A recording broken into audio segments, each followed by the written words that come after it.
Hello, ladies and gentlemen. Welcome to Alberta News and Views. Lots going on today, so let's jump right into it. From Michael Geist, the federal government's tax cut focused legislation, Bill C-4, is facing strong criticism from privacy advocates over the inclusion of an unrelated section that would shield federal parties from provincial privacy laws. This liberal government is sneaking in unrelated sections into other bills to protect themselves from what they are currently doing right now. They are doing this because they know that what they are doing is wrong and is probably breaking provincial laws, which is why they want to force through Bill C-5, which is the Canada Nationalization Law, Canada Nationalization Bill. They say it's for the economy, but in fact, it is a blanket rule of the federal government over provincial governments. It must get squashed. Here is Philippe Francois Champagne talking about it right now when he is confronted by reporters. Listen to this.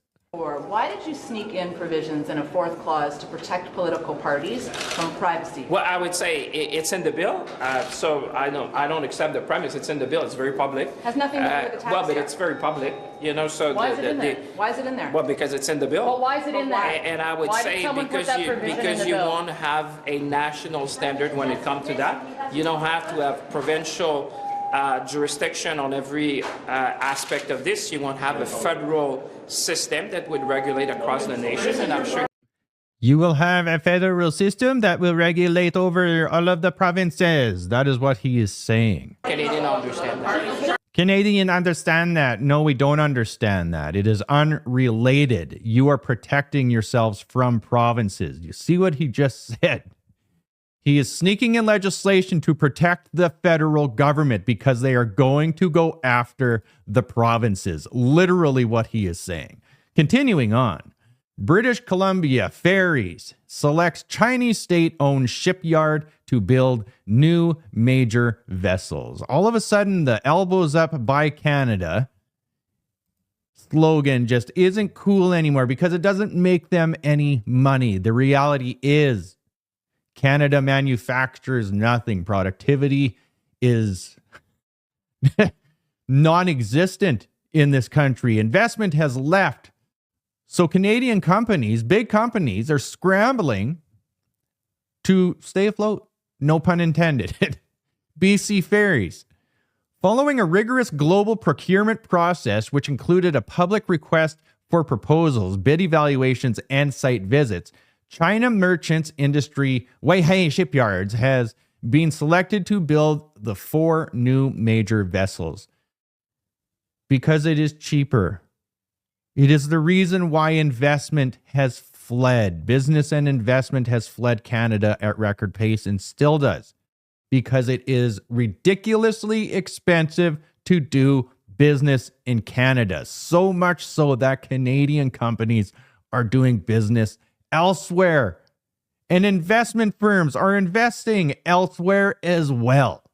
Continuing on, Canada's fighter jet transition project is facing significant cost increases and delays. For Ottawa, 10th of June 2025, a report from the Auditor General Karen Hogan tabled today in the House of Commons concludes that the project to replace Canada's aging CF-18 fighter jets with advanced CF-35As is now expected to cost almost 50% more than the original estimate and faces significant risks that could jeopardize the timely introduction of the new fleet. This whole story is ridiculous because in 2015, Justin Trudeau got rid of the contract to do this, and it would have been so much cheaper then. And now, like everything in Canada, this mega project is just ballooning. The costs are just ballooning. It is just like everything else that tries to get built in this country. They say they are trying to get rid of red tape, get these nation building projects, get everything connected across the provinces, and it's impossible. We have systemic corruption here. It is just business as usual. As soon as government gets involved, they fire up the laundromat. It's ridiculous. Continuing on. The immigration minister said today that visitors on expired visas are just expected to leave on their own. That ain't going to happen. Look at what's going on in the United States right now. More riots, protests are happening in Chicago with ICE raids. You got to get them out by force. It is the only way. From Ryan Garrettson, here Pierre Poilievre comments and said that he wants a severe limits on population growth.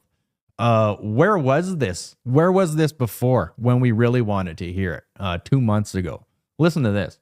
Border security bill that was tabled last week, Bill C2, you haven't offered your views on it. Can you give us? Well, we support a stronger border.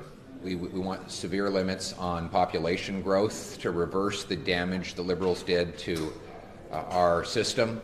The population has been growing out of control. Our borders have been left wide open. This has caused the free flow of drugs, human trafficking, illegal migration, and much worse. And that is why we want a stronger border. We want to crack down on abuses in the immigration system. And we want to ensure that any frauds in the refugee system are reversed. Those are the things we're looking at. But we're also going to study the bill carefully to make sure that, long-standing Canadians who are following the law are not having their rights and freedoms violated. Thank you. Oh, but we are. And the Liberal government knows this, which is why they're sneaking in sections into bills to protect them. Here's from Pierre Poilievre as well. The Liberal catch and release laws means that 2/3 of people arrested in this massive drug bust have already been let out on bail. This is hilarious. Hold on a sec. Criminals get a free ride and Canadians pay the price. Bring jail, not bail. Stop the crime. This is funny. It's not funny, but it's funny. Just the irony of Canada is just not a serious country. And it's just every single day we get more examples of this. From Ron Chinsner, I don't know. Sorry if I'm saying your name wrong. Peel's single largest drug bust in their history, and 6 out of the 9 that have been arrested are already out on bail. What is the point? Seriously, what is the point? Criminals are laughing. Everybody's laughing at Canada. Listen to this. Of the 9 people arrested, 3 are still awaiting bail hearings, and 6 have had their bail hearings and have been released with conditions. Like, how can anybody take the justice system serious in Canada when you have this? They put on this show like they're doing their job, they're getting drugs off the street, and then they just let the guys that do it go. Just go free. It's unreal. So why? What is with the bail laws? Why did they even implement this, and why did they do it? And why are all of the judges and the lawyers on board with it, right? It's complete destabilization. And the reason is you need to be, in order to implement a universal basic income, you got to have a large population that would be dependent on government so they can control the cash in their houses with a UBI. Now, the second part of that is the only way you can have a UBI work is with a social credit system. So the only way that you can have a social credit system implemented is if people actually want it somewhat. And you need complete destabilization and chaos so people want it. A perfect example is with these criminals. So you let these criminals out, but if they're tagged to a social credit system with a digital identification and their source of income is a universal basic income, then that is the end goal. That's the only way to get them on board with it, is with people to say, yes, I want a digital ID attached to criminals. I want a social credit system so I don't have to deal with these criminals or even live by these criminals or go to restaurants and go about my life with these criminals, because they will be separated from it. And it is the way it is already in places like China. And whether you like it or not, I certainly don't. It is a complete infringement on freedoms. But here's the kicker. We are in a time now where people don't even know what it was like to have freedom because they were born after the year 2000 or 2005. So they don't actually even know what it was like to not have the internet, to not have somebody watching over you all the time. Perception is reality. So these people rely on government and they love it. Govern me more, daddy. It is the way that that keeps their anxiety down. That's why we're seeing so much divide in our society, is because we are dealing with a large young population that should be embracing liberty and freedom and less government, but they actually don't even know what freedom feels like because they've never actually truly been free. Since kindergarten, they've always been told how to feel, how to dress, and how to go out in this world and what to do. And then when they get out into this world and they realize that it is not what they were told, they self-destruct and they don't know what to do, which is why they're on all of these free drugs that conveniently have been provided by the government, that will conveniently provide them with money, conveniently attached to a social credit system to coddle them with a digital ID so they know absolutely everybody and what they're dealing with. They will live in a modular home, a tiny little box with a bunch of screens strapped to their head with headphones on. It's very scary because they, like I said, they don't know what life was like before all of that. I will keep you updated with as much as I can when I can. All of you out there, like, share, and take care.